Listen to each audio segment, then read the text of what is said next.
read you some creepypasta. I know, when's the last time you read one? Or even heard one, for that matter?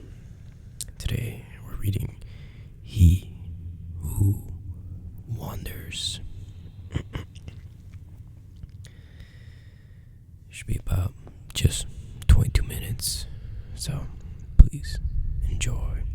If you're new, consider subscribing, comment, and like the video. If you do, really helps. So, let's get into it. This is He Wanders by Simonian.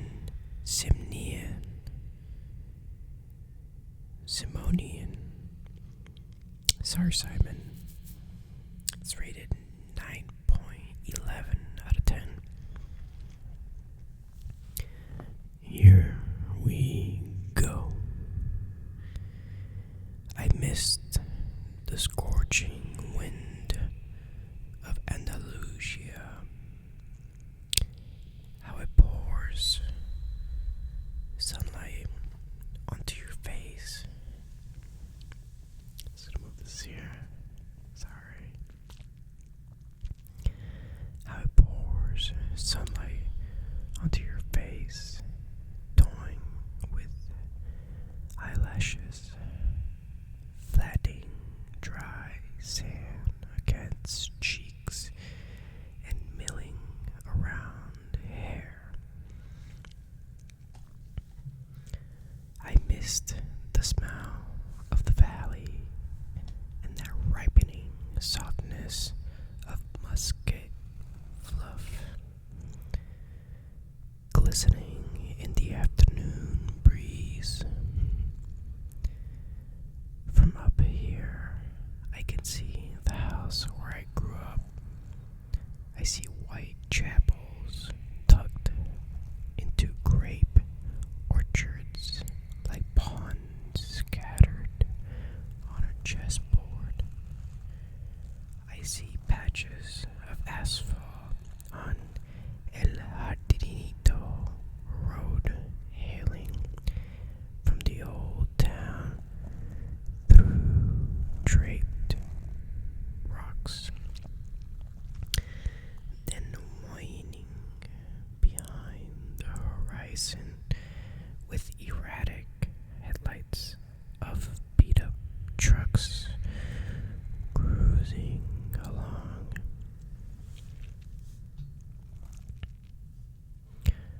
One of the pit stops along El Jardinito, where truck drivers stop to relieve themselves, marks the starting point to this wavy trail,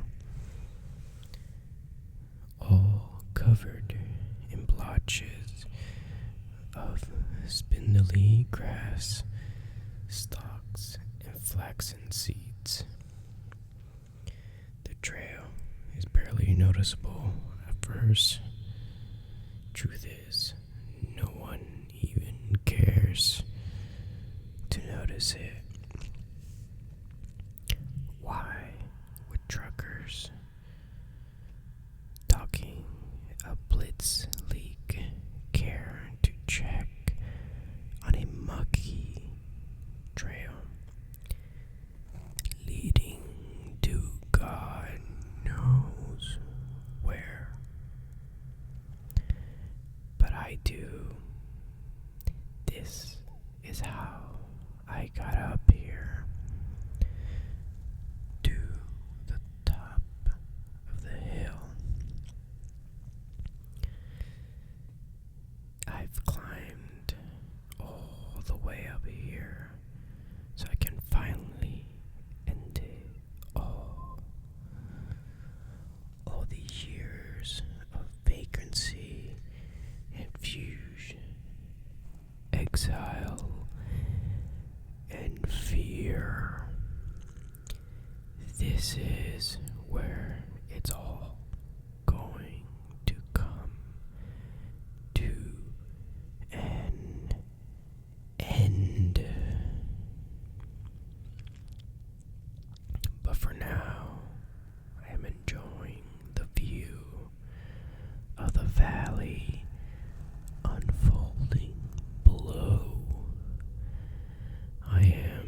sipping the air of what could be my final memories. He will show up soon. He always does. Like a shadow, he's been following me right on my footsteps. Always there. Always behind me. And there he is. His lipping figure appears behind the sharp bend of El Jardinito. He looks up and sees me, then stops for a moment to catch his breath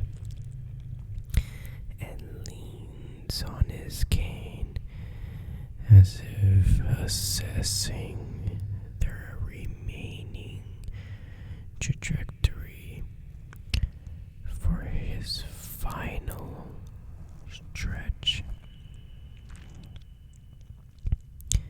Then resumes his walk, or should I say, resumes his agonizing trudging. Years of endless chase took a toll on his body. No wonder. How long has he been chasing me? 10, 20, 30 years. He is slow, methodically so. But for once, I will not run. I will wait right here behind this rock. I will finally come face to face with him. This sharp Swiss knife blade that I am holding in my hand will soon lance right through his neck bone. Yes, that's what I'm going to do. This ends here at the dead end of this sandy trail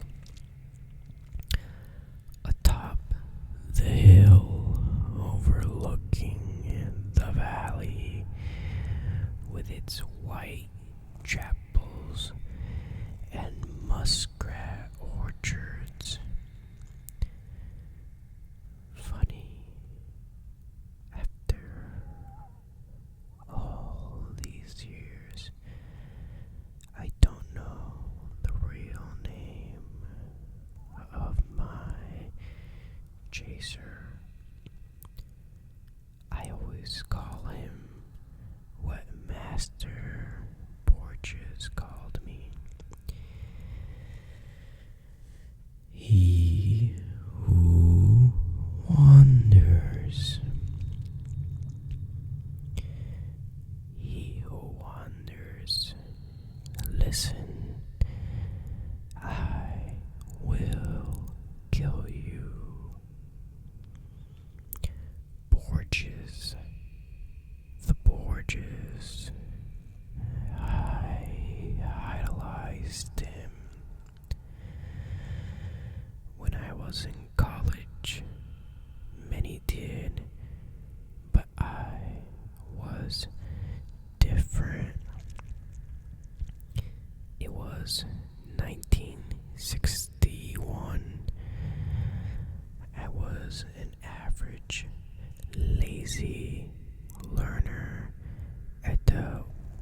Universidad Laboral de Córdoba, floating around from one semester to another with barely passable grades. I had very few friends and almost no interest. One can say I had an early form of an identity crisis.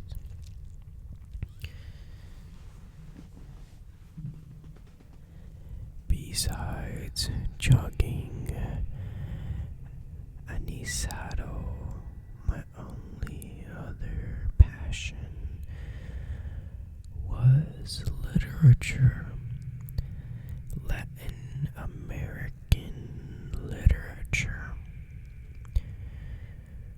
Borges and Neruda were on the forefront. I could only imagine my excitement when I saw a pamphlet hanging on the wall of the literature faculty. Spaces were limited, but who cared? It was the man himself, Jorge Luis Borges, coming to give us a lecture, followed by an open panel of questions. Like a maniac, I rushed the auditorium hours before the lecture. I was the first in line. And when the doors opened, I got the front row seat. The auditorium was packed with drooling chins of young, self-proclaimed prodigies, awaiting the arrival of the Great One. And there he was, the blind lord of literature, walking upright onto the stage with a cane and his loyal assistant right by his side. Standing ovation, he nodded and made a "thank you, please be seated" gesture. Then he began. The lecture was dedicated to Spanish writers. I cannot distinctly recall if it was Cervantes or De Vega. It truly made no difference. Somehow I managed to sit through his entire lecture, which lasted over 3 hours, and remember nothing.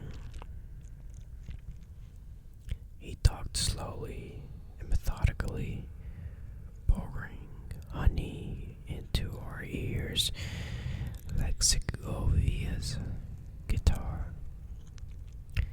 With his absent eyesight affixed on the ceiling. And then it happened. Something caught me completely off guard. Before closing the days, Borges was about to talk and take questions from the audience.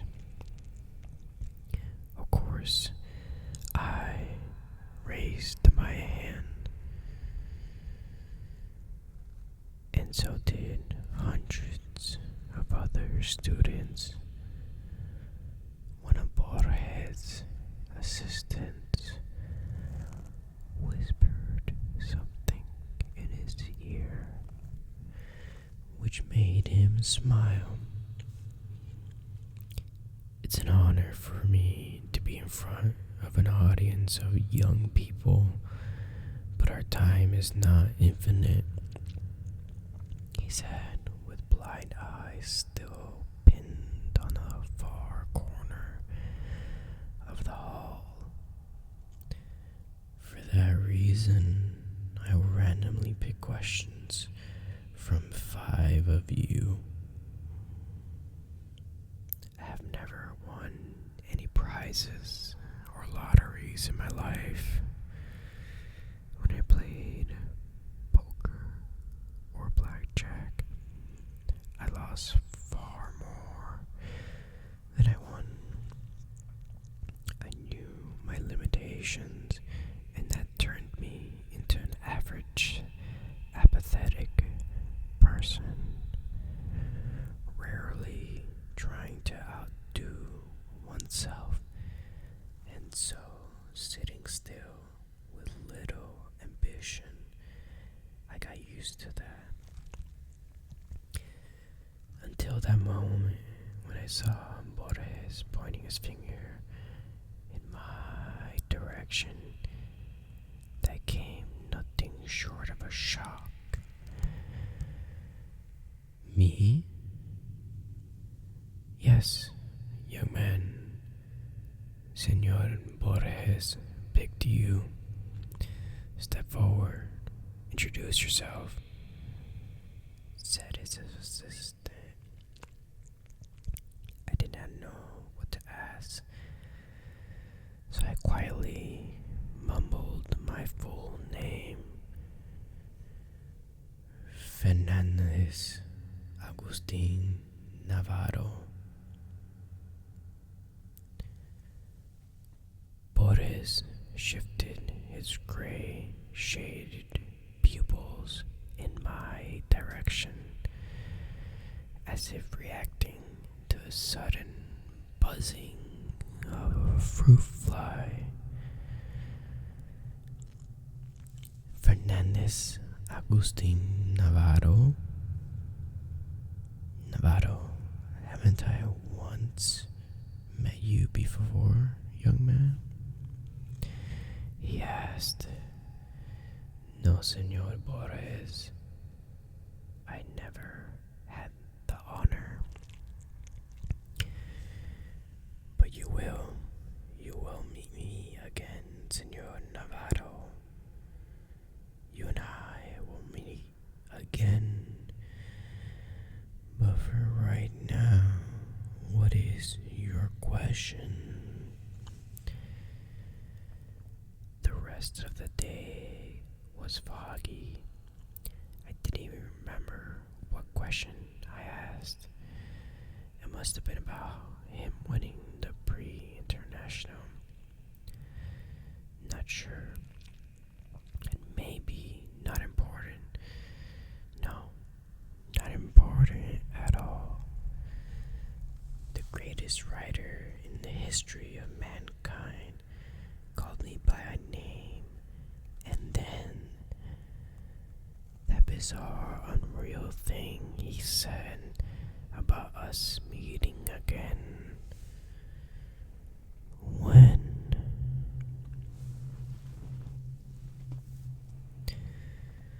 9 years later, in 1970, and there I was, a somewhat promising journalist in one of London's somewhat scandalous tabloid newspapers. Every week, my name was featured on the second page alongside with celebrity chronicles and vile rumors. My paycheck was decent enough for a small studio flat by Manchester Square. After years having been intersectionalist studies, you could say I became something more than average. Or at least that's what I believe. That day, it was early October, arguably the best season in London, began as usual. I ate my chic breakfast consisting of 2 scrambled eggs, ham, toast, and dark roast coffee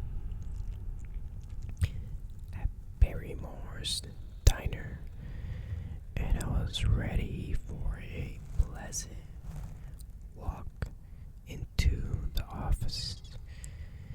It was shortly after 8 a.m., and I was in no hurry. My route was the same as every day.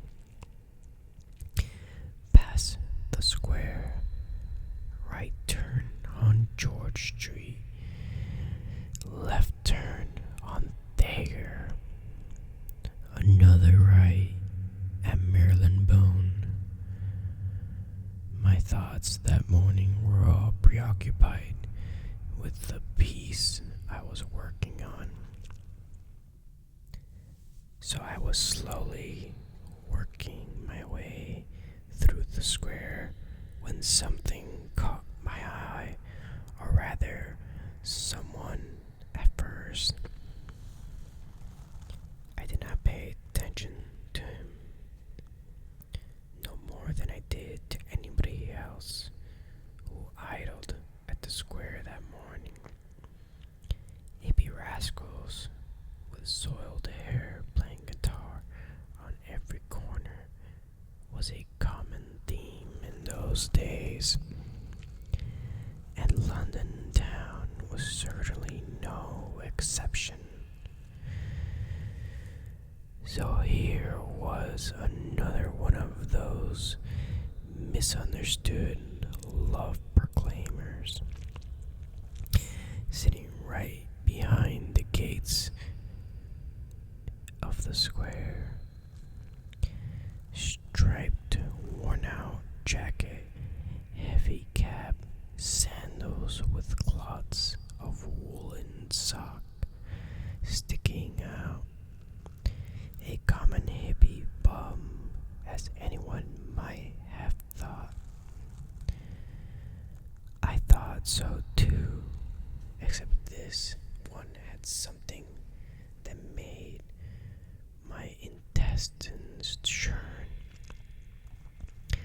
I didn't know what it was, but once I saw him, I felt the irresistible urge to instantly walk away and never see him again. The way he looked at me, that gloomy frown that made me think of a line from Oscar Wilde. That fellow's got no swing. There certainly was something outerworldly about that fellow.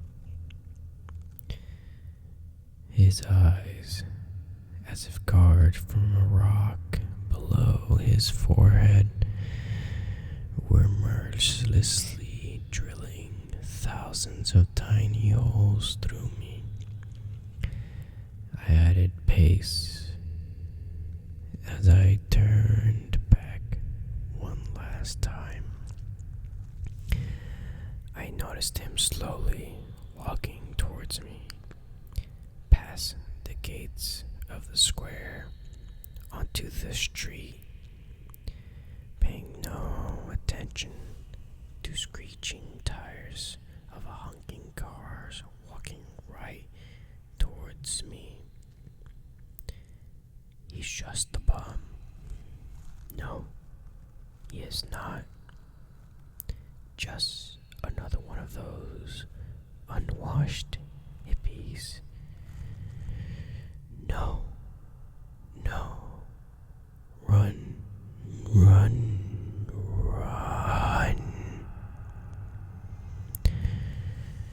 George Street was empty, like in post-war bombed quarters.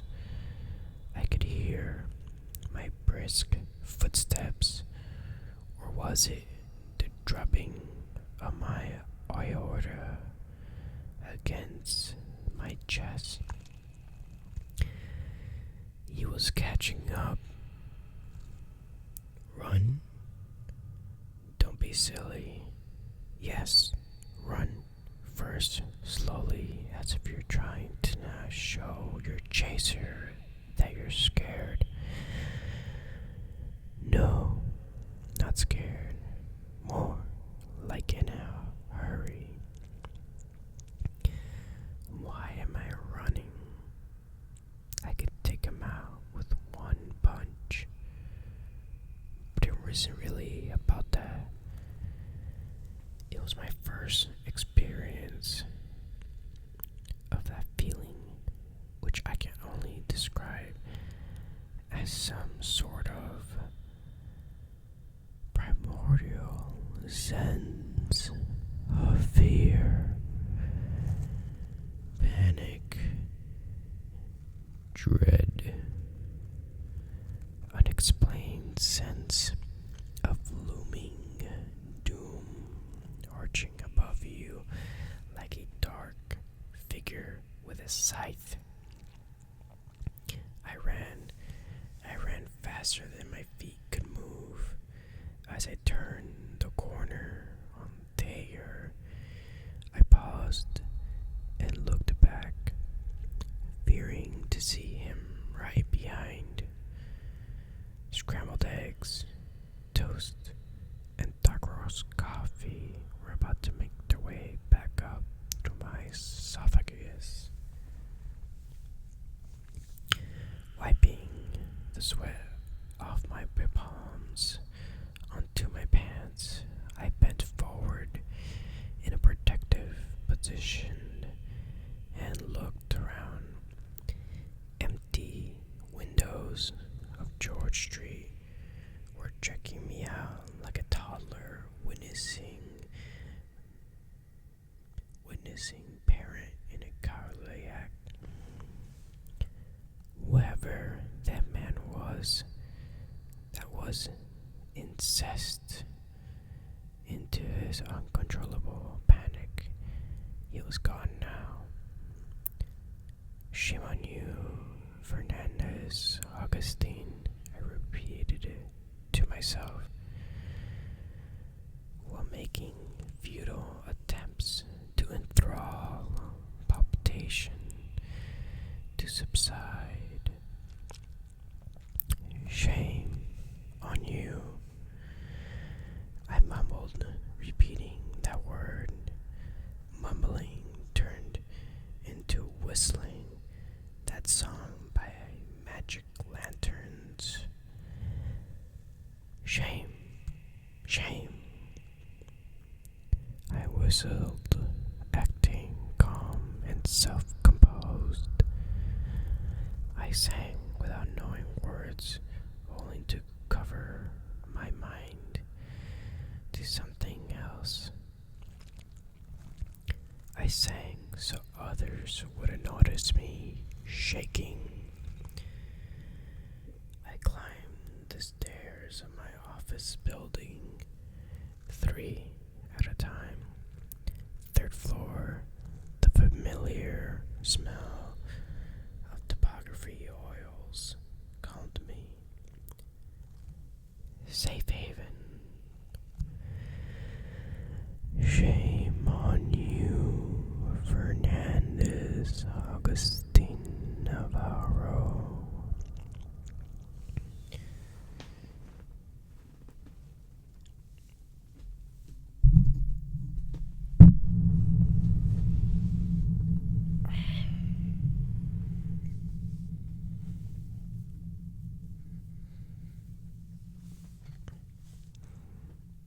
Even now, I question myself whether my journey to madness began on that day, or was it underway for many years?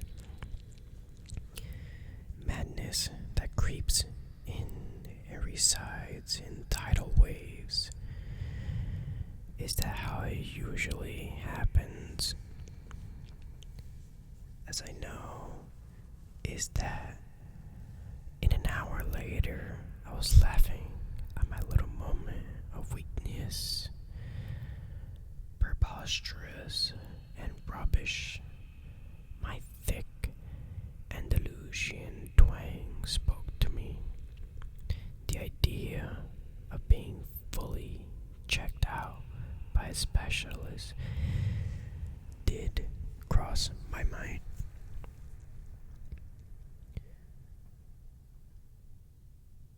I immediately thought of Dr. Patel in Camden Town. He'd given me comfortable medical diagnosis, like a panic attack, and prescribed some white pills, I thought.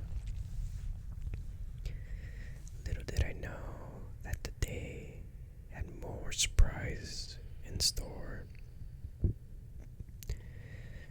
The unnerving script development continued in a more eerie fashion when my boss marched to my desk with a pack of printed paper. No, Navarro, you are not going to see Dr. Patel in Camden Town, who will make a judgment call on your insanity. Instead, you're going to an article on Jorge Luis Borges' new book. He is making his prescription.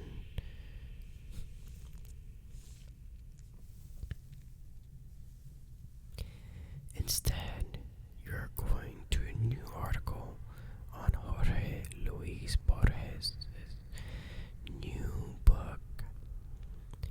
He is making his presentation today at London Public Library, and blah blah blah blah. I forgot about the panic attack, the thrill of seeing Master Borges again 9 years later. It was surreal. Moments later, I was sitting in a cab on my way to the London Public Library, subscribing all possible questions I should be asking him. El Informe de Brody. Other books, forget it. I knew very well what I would ask.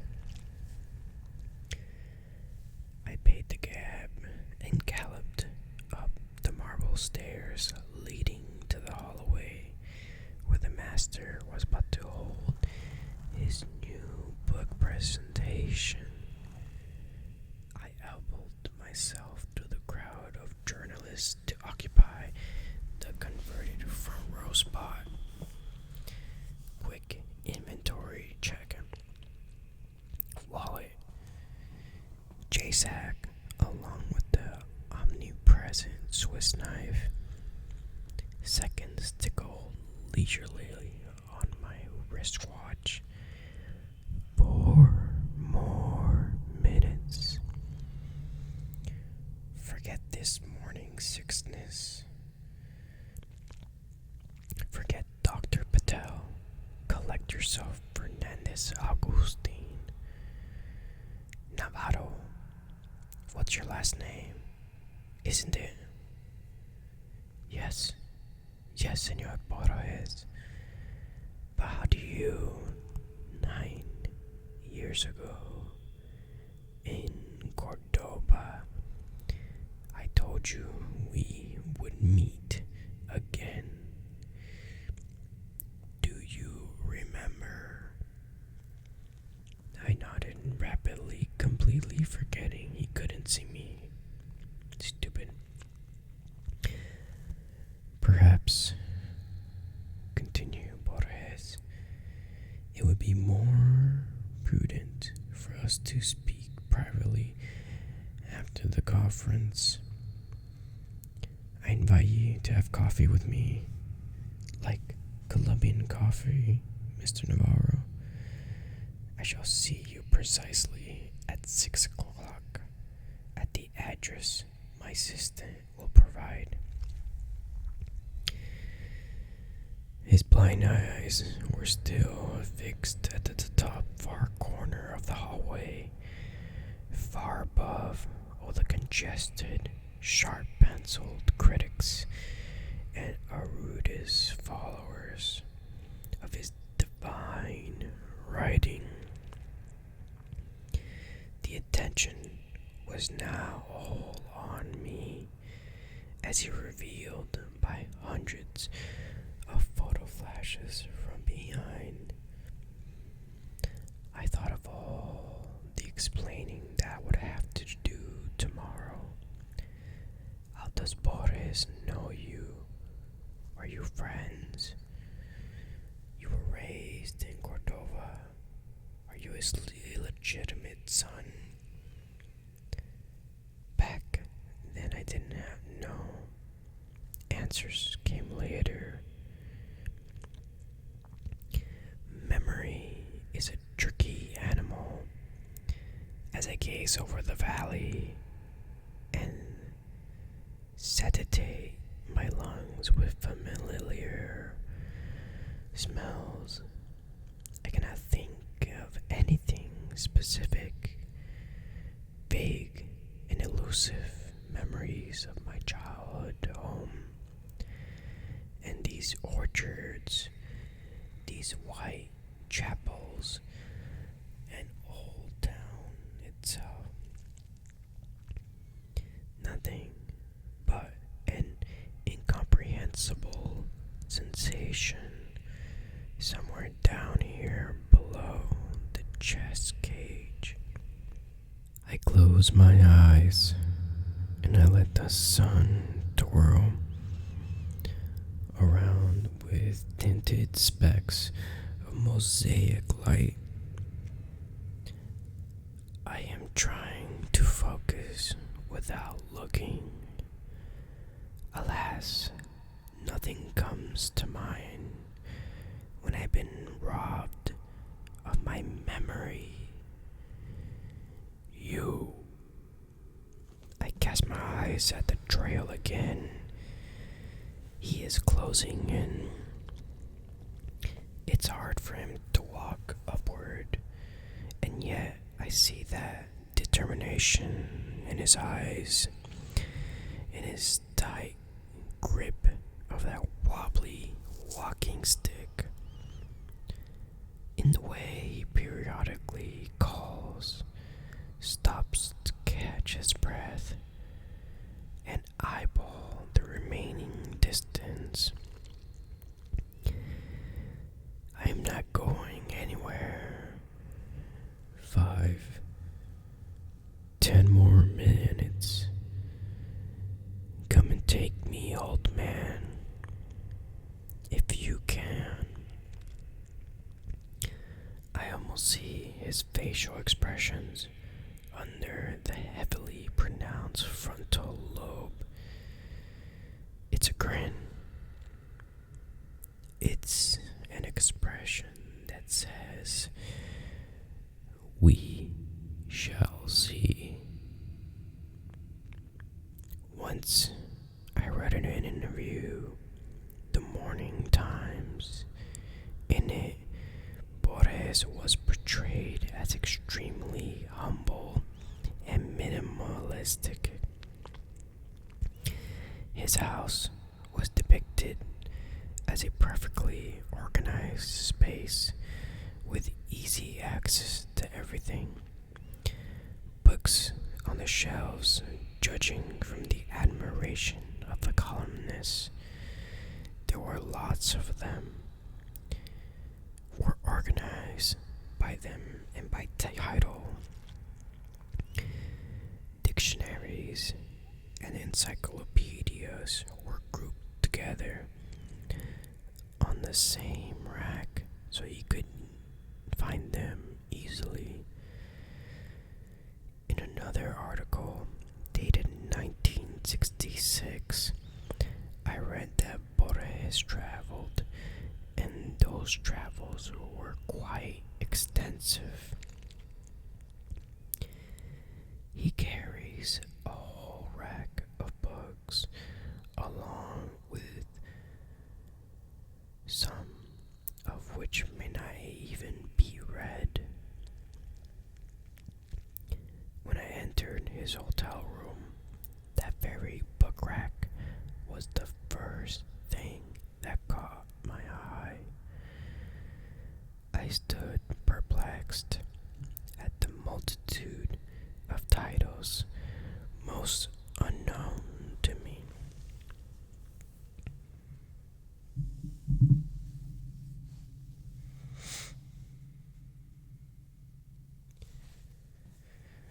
When I heard the door swing wide open, and there he was, entering through the doorway with a leisurely swinging cane. "Ah, Senor Navarro, how kind of you to visit this old man." I took a step towards him and produced some gibberish, like, "Pleasure is all mine." He half smiled and pointed his hand to the chair. "I know you will quite enjoy the taste of Colombian dark roast." Borges sat down and leaned slightly backwards without releasing his cane. "Do you know the biggest advantage of being blind?" he asked and answered immediately. "Blind don't need light, so my utility bills are way lower." He laughed at his own joke, only to be interrupted by his assistant carrying a tray of aromatic coffee poured in 2 small porcelain cups. Amazing how the very idea of drinking coffee instantly changes your mood before you even take your first sip. As I was reading to go into a pre-scripted monologue of expressing my gratitude and honor, Borges jumped right into the action. "I will get right to it, Senor Navarro. About you being here and about me remembering you. I know you have many questions. I will attempt to answer some, but not all.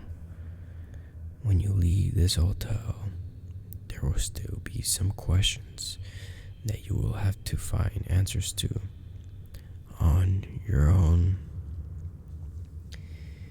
He gently picked up his cup of coffee and, with hands somewhat shaking, took an artistic sip. Yes, I had questions, so many that my brain membranes were buzzing in bewilderment and disbelief. Here I was, sitting in the room with one of the greatest writers who happened to mysteriously know my name. And have you by chance read the book of imaginary beings? Asked Borges.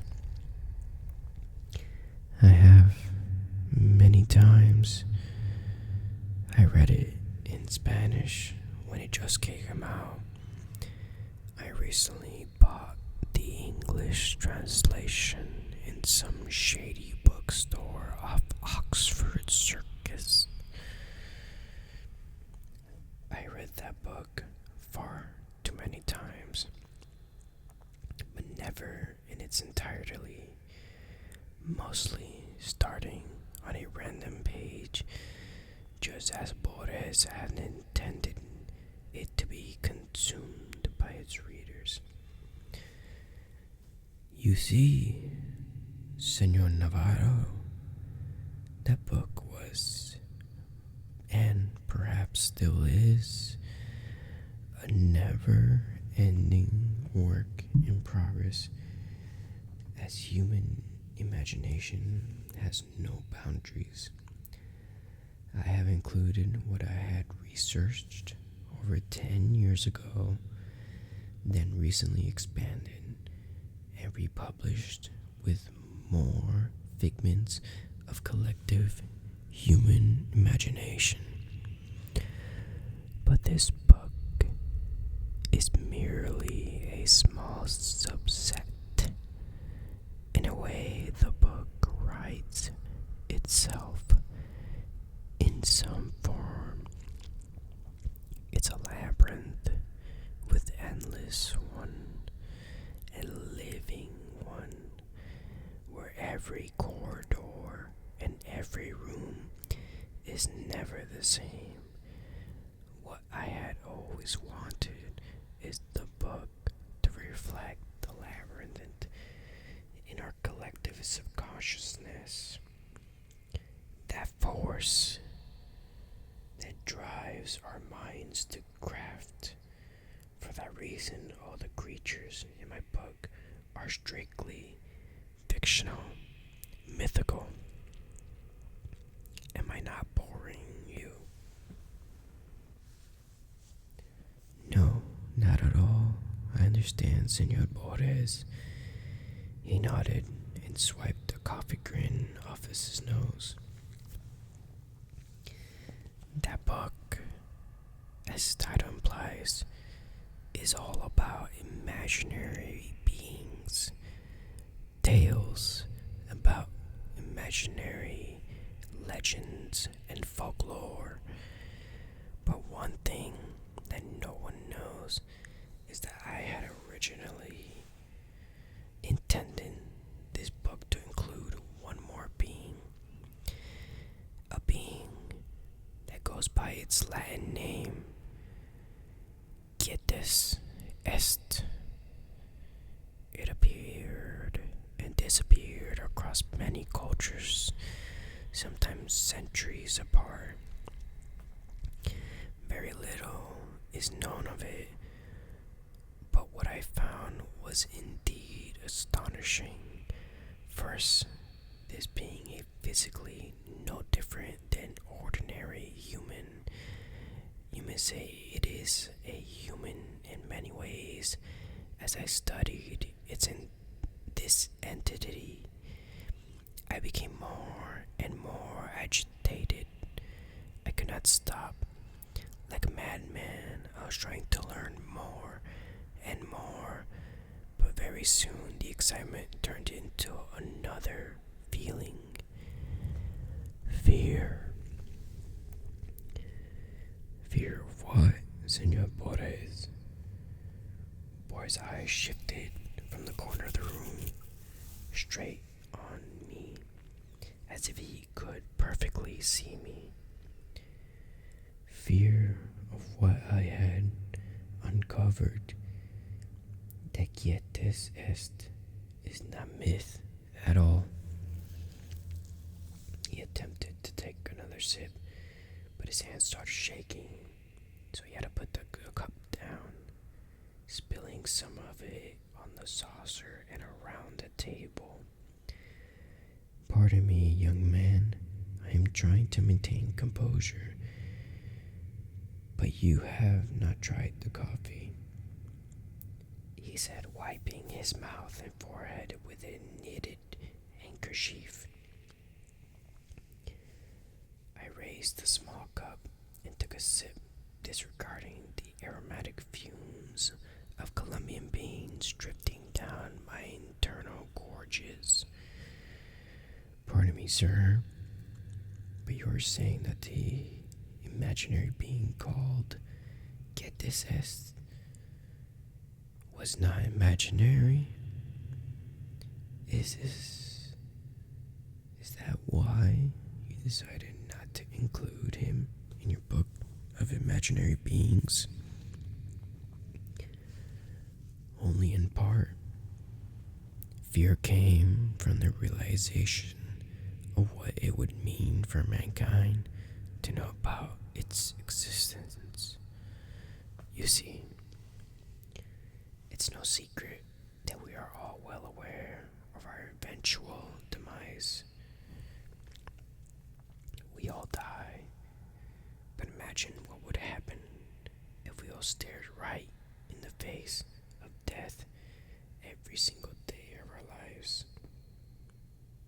Death not as a vague concept portrayed by middle-aged artists, not as a folklore tale of a grim reaper, but as a real living entity that stalks you and walks around showing you a ticking clock, counting down minutes and seconds, getting closer to you with every second, trying to grab your hand.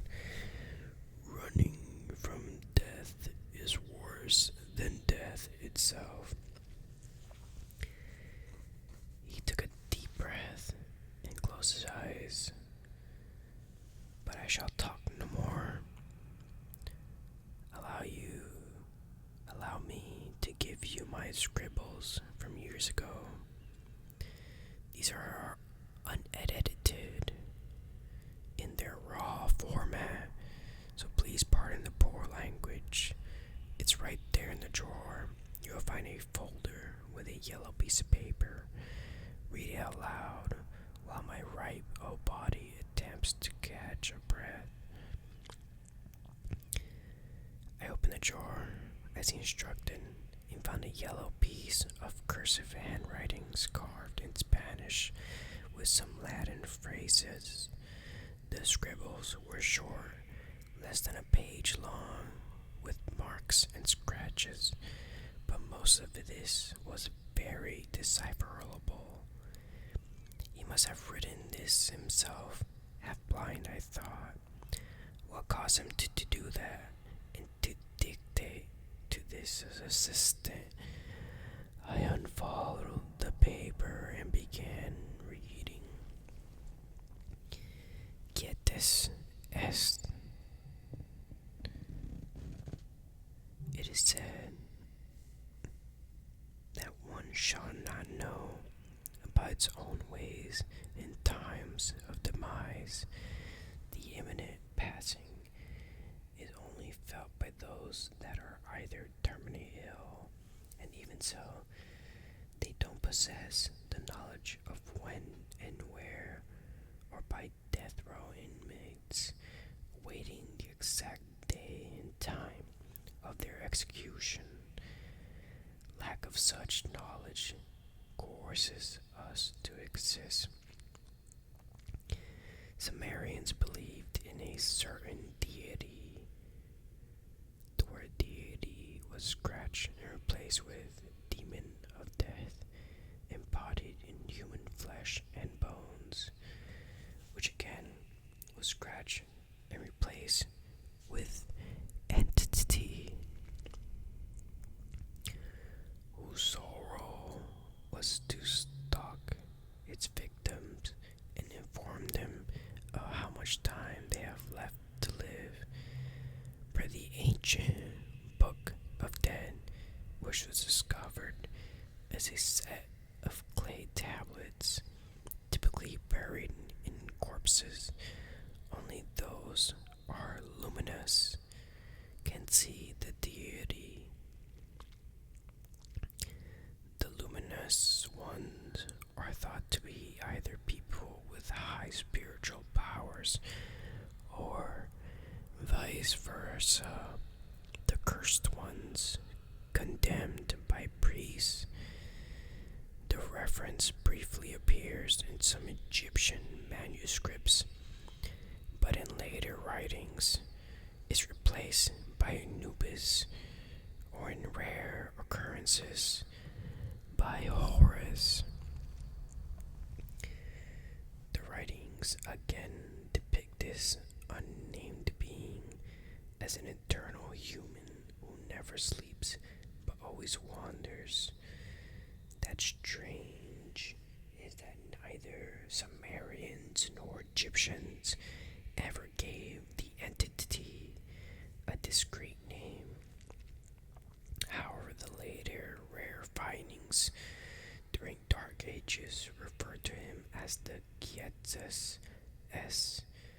The only depiction of Gietes S was that of an ordinary human standing next to a sun clock, which was used to measure the time that was chosen one and had left to live. From time to time, Gietes S stalks the chosen one, then, when cornered, moves hands of the clock forward to shorten the lifetime. If the chosen one cannot escape, then his time eventually runs out. The very reference was found.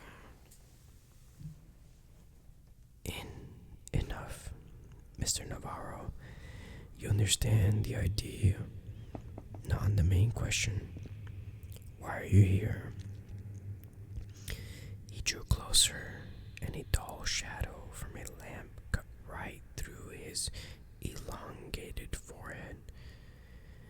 Gietes S is an eternal wanderer who is always with us, the timekeeper who sits at the edge of the stage with a ticking watch on his wrist. The greatest gift given to mankind is its inability to see him. When I lost sight, I thought blindness would be a blessing in disguise. But one does not require eyes to see the wanderer. What eyes cannot see, ears can hear, and skin can feel. You are here, Mr. Navarro, because you and I are the luminous ones. Borges paused and asked me with a trembled voice, Mr. Navarro, you saw him too, didn't you? Cold shivers that have been accumulating in my lower back rushed up my spinal cord in millions of explosions. Nausea formed a massive ball of air in my throat, and for a moment I struggled to breathe, desperately trying to cease the thumping inside. I pushed the words out. I saw him today. How do you get used to the notion of being a passerby on this earth? Ordinary humans do not have to get used to that. We have that built-in protection layer, that safety cork in our brain membranes that separates the realization of being mortal from flooding down upon us. It allows us to breathe the air. It lets us exhibit this extraordinary yet sacred and carelessness.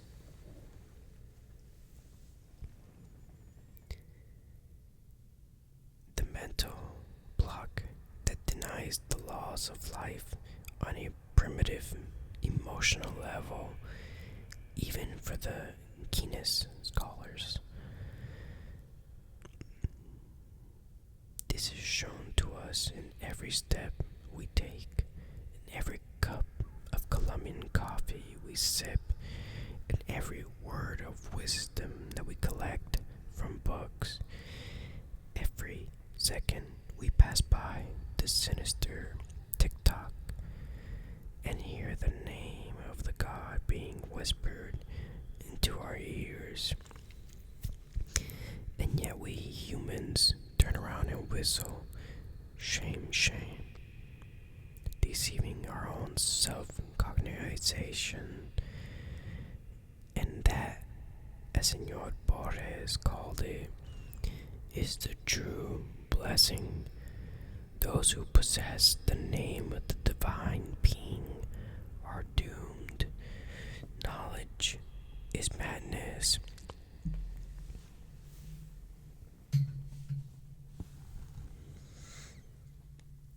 We sat in his hotel room until early morning.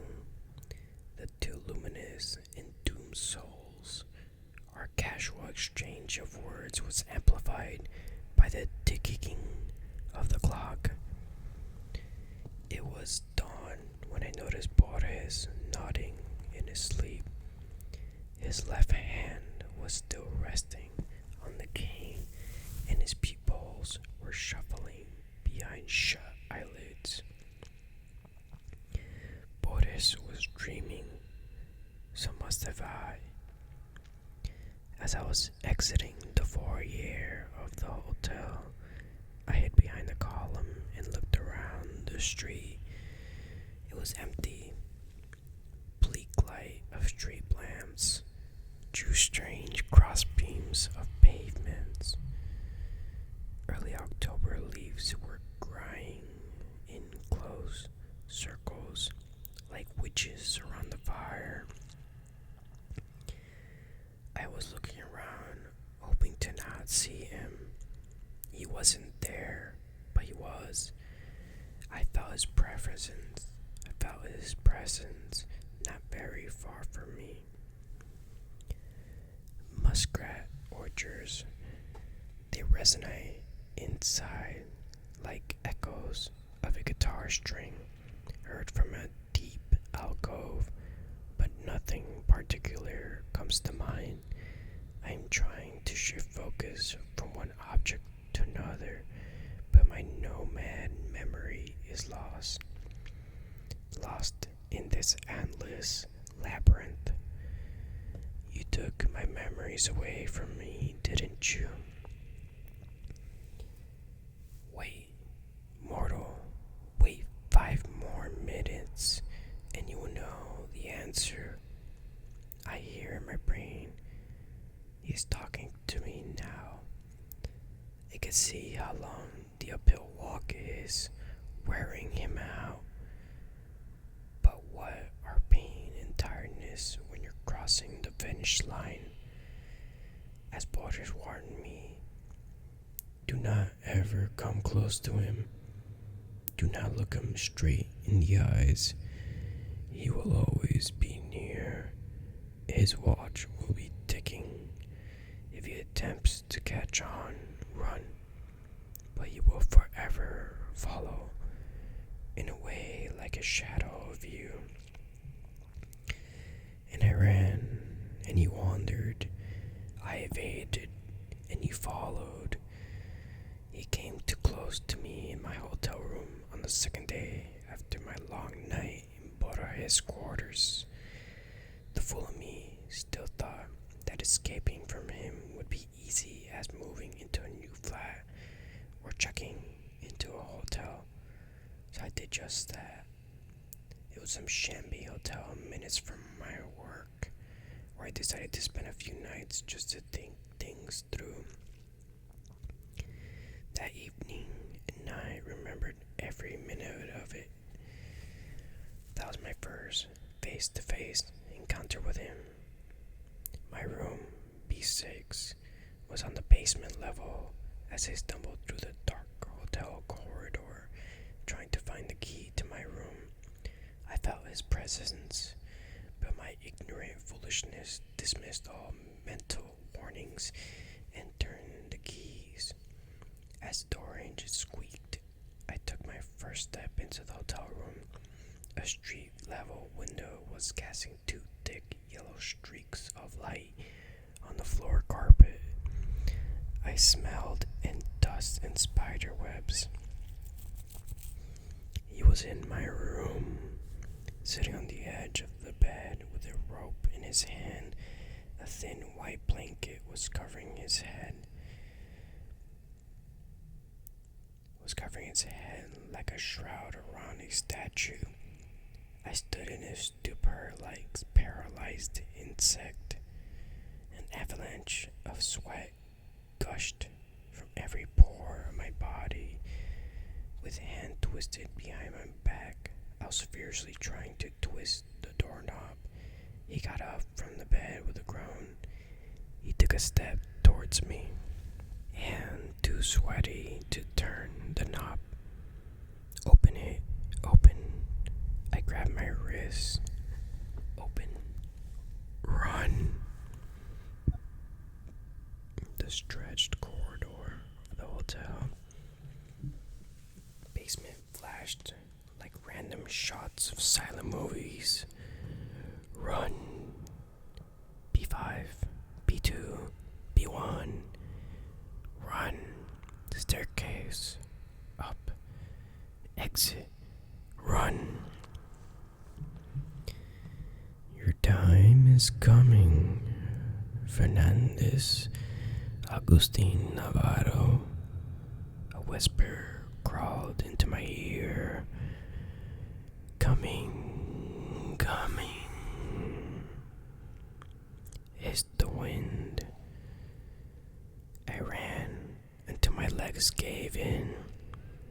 I fell down somewhere in the outskirts of the town, passing out in an alley amidst rubbish until sunup. My madness had begun. In days following my first face-to-face encounter with Geddes S, I moved out of my London flat. I had some savings, enough to tramp town to town, conveniently to continent to continent, doing temp jobs here and there, sometimes sleeping on the streets. He was right behind me. Even if I didn't see him for a month, I knew he would soon catch on. It would be only a matter of time for him to pop up somewhere on the opposite side of the street, in the next car over on the sideway, or madly prying through shutters and windows in the house across. My attempts to speak to Borges were futile. How does the blind master live with this curse? I wondered. How does he manage to evade the sinister follower? I had questions, far more than I had anticipated, but Senor Borges was already on the other side of the globe. I wrote him letters. He never replied. I tried calling hotels where he stayed. Unavailable. The book that he wrote, I bought all of them in attempts to find hidden meanings. What if he had secret messages for me inside his writings? The Book of Sand, Dr. Brody's reports. I even searched his earlier writings, analyzed every word, pointless, futile, until 1983. Shakespeare's Memory, his final book, as it turned out to be. I was somewhere in Eastern Europe when I bought the book.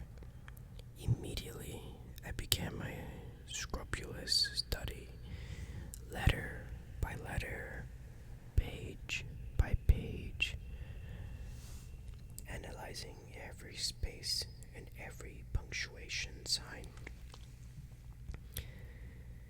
And that's when I found the answer.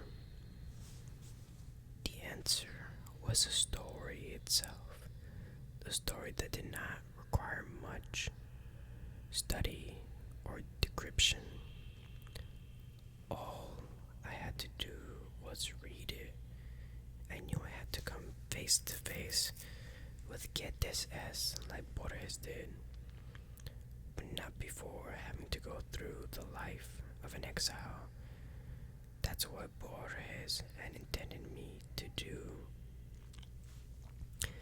Such his final and only message to me, embodied within his last story, a story written for the public, but intended for my eyes only. The story was that the protagonist receives memories of Shakespeare, memories that overwhelmed him, overpowering his own. He forgets modern day cars and engines, instead remembering faces and names of some of the distant past, memories he has never known, memories that begin and belong to another man. In a way, he was like a shadow of you. Buddhas told me that night, slowly but surely, my shadow was becoming me. That's why I can only vaguely remember you, my childhood home, him or me. No more running, it ends here.